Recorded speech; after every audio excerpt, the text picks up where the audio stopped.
बिहारी बिहारी जय राधा माधव श्री राधे कुंज बिहारी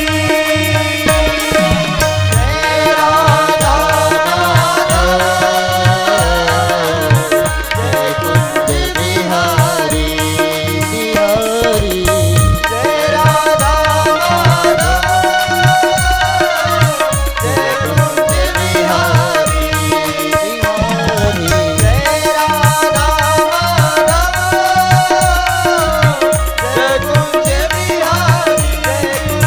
बिहारी जय कुंज बिहारी बोले वृंदावन बिहारी लाल की जय हो श्री राधा रानी सरकार की जय हो श्रीमद् भागवत महापुराण की जय जय श्री राधे जय जय श्री राधे जय जय श्री राधे श्याम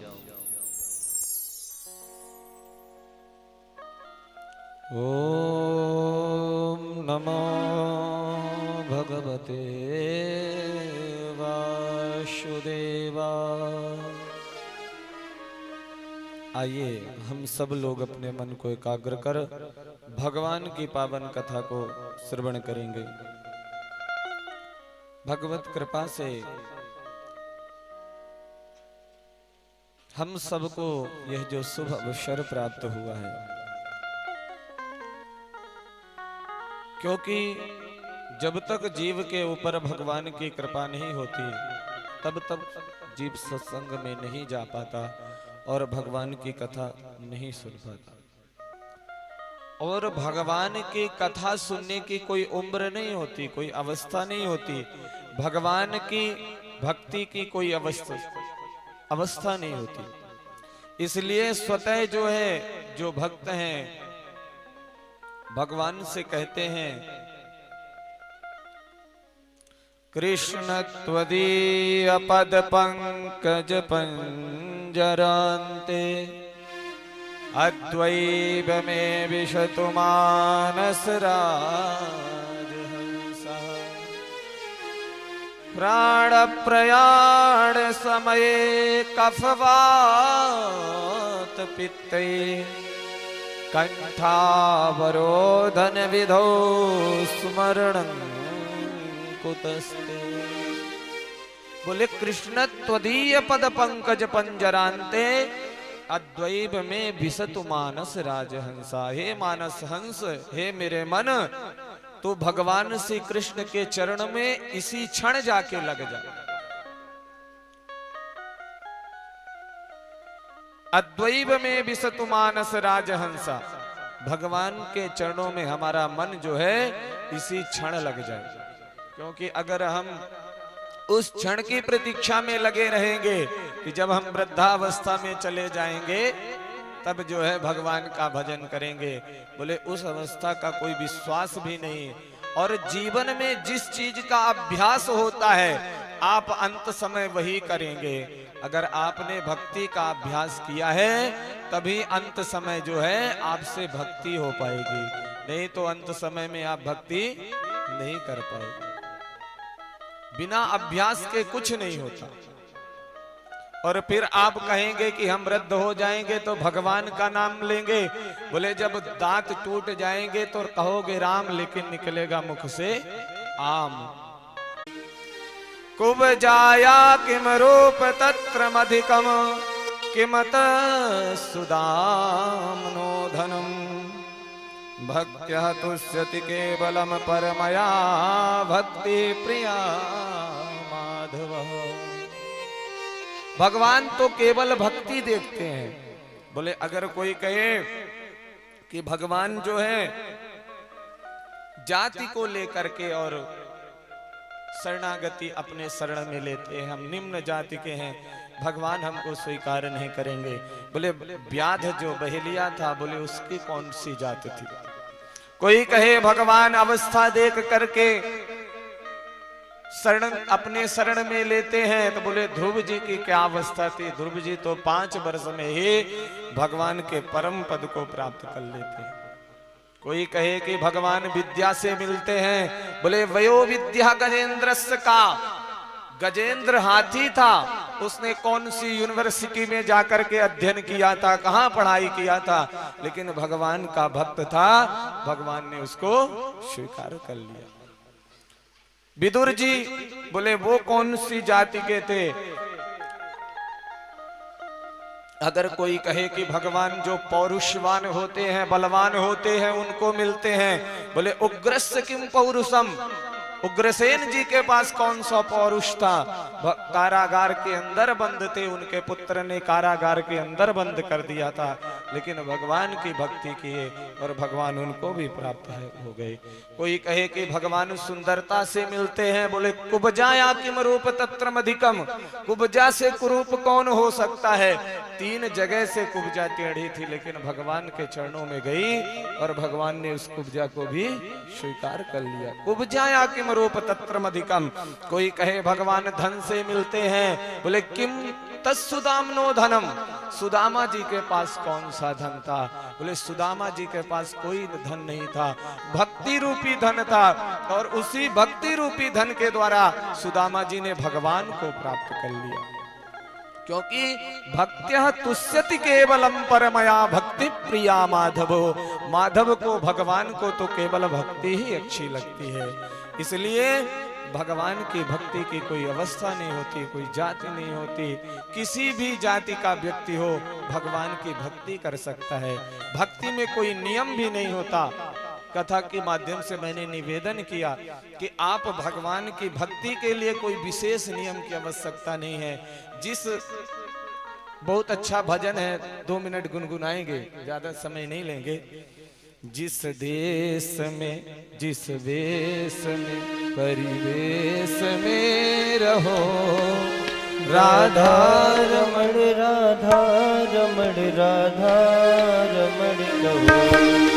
जिस देश में, जिस भेष में, सभी लोग गाइए, देश में रहो, राधा रमण, राधा रमण, राधा रमण कहो। परिवेश में रहो, राधा रमण, राधा रमण, राधा रमण कहो।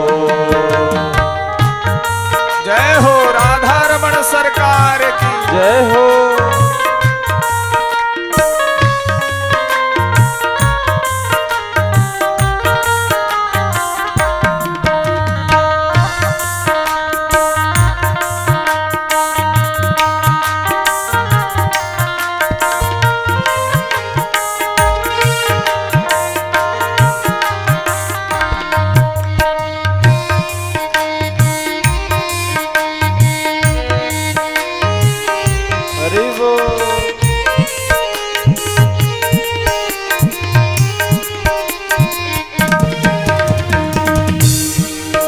जिस काम में, जिस धाम में, जिस नाम में रहो, जिस काम में, जिस धाम में, जिस नाम में रहो, राधा रमण, राधा रमण, राधा रमण कहो।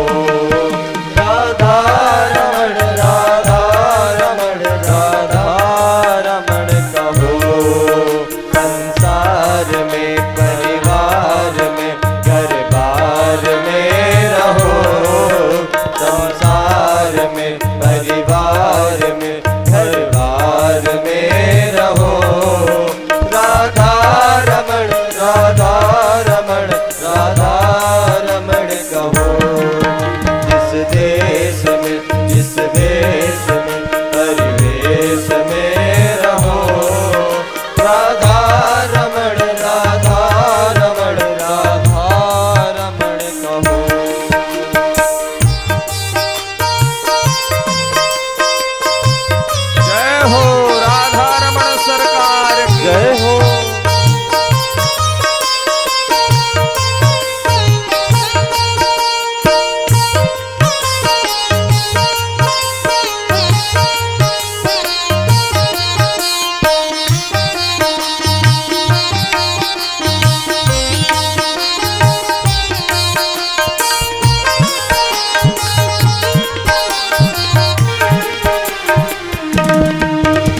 राग में अनुराग में वैराग में रहो, जिस राग में अनुराग में वैराग में रहो।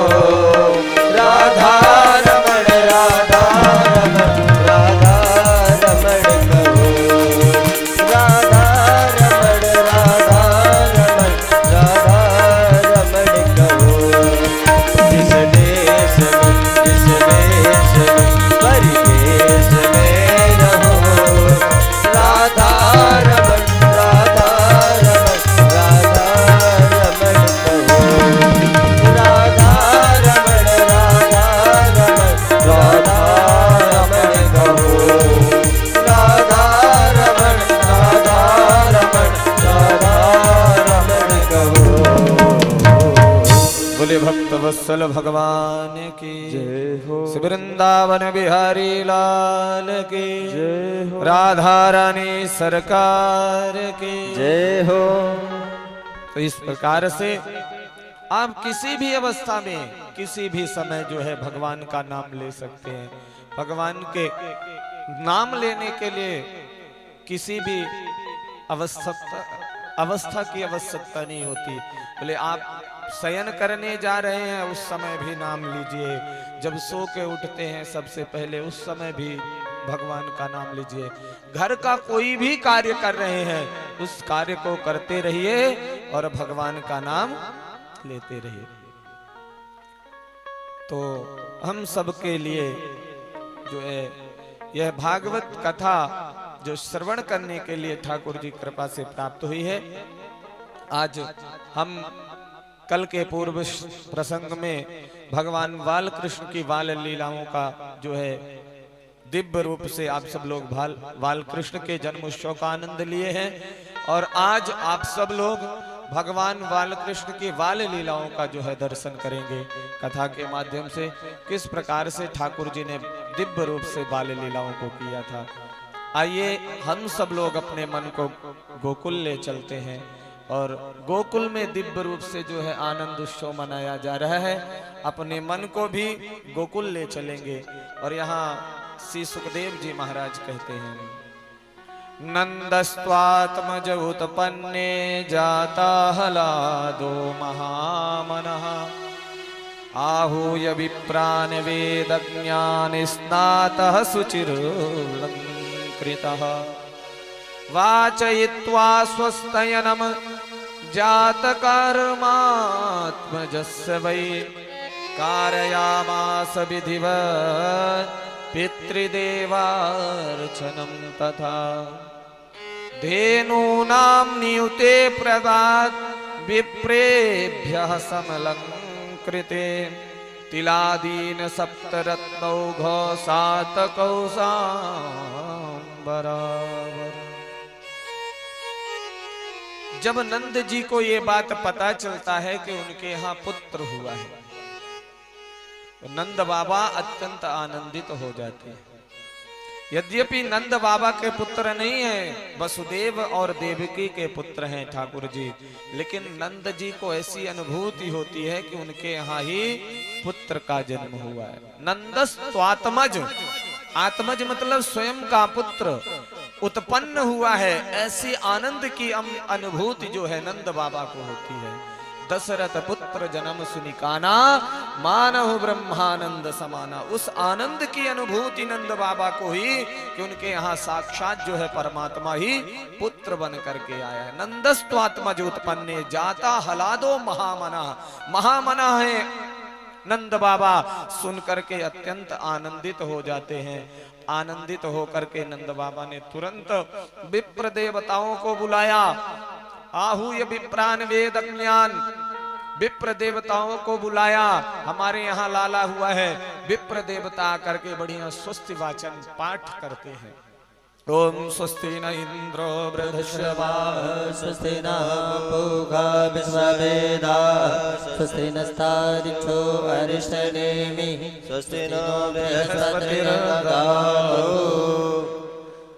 अत्यंत आनंदित हो गए नंद बाबा। ब्राह्मणों ने जो है स्वस्ति वाचन किया और स्नातः सुचिर अलंकृतः, बढ़िया नंद बाबा सुंदर सा स्नान करते हैं और सुंदर सुंदर वस्त्र धारण करते हैं।